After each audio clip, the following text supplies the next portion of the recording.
ஏன்னா தேவன் தன்னுடைய இரத்தத்தை சிந்தி மீட்டெடுத்த சபை. அப்ப அந்த ஆலயத்தின் மத்தியிலே ஆண்டவர் உலாவி வர்றதுன்றது ஆண்டவருக்கு ரொம்ப பிரியமான ஒரு காரியம். அப்ப இன்றைக்கு நம்முடைய சபைகள் எல்லாமே என்னவாக போகுது அப்படின்னா, ஆண்டவருடைய மகிமையினால நிரம்பி வழிய போகிறது. நிரம்பி வழியும் போது என்ன ஆகும் அப்படின்னா, தேவனுடைய பிள்ளைகள் அநேகர் ஆண்டவருடைய சமூகத்துக்கு நேரா திரும்புவாங்க.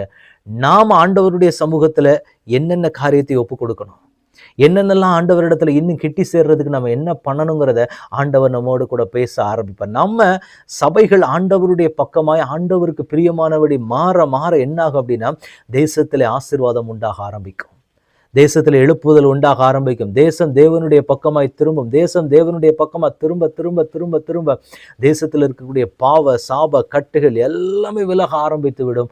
ஆசீர்வாதம் உச்சத்தில் தேசம் போய்விடும். கொஞ்சம் யோசிச்சு பாருங்க, இதை கேட்கும் போது எப்படி இருக்குது?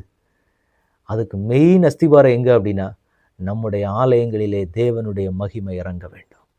மகிமை நிரம்பின ஆலயமாக நம்முடைய ஆலயம் மாற்றப்படணும்னு சொல்லி நம்ம எல்லாரும் ஜெபிக்க வேண்டியது ரொம்ப முக்கியம்.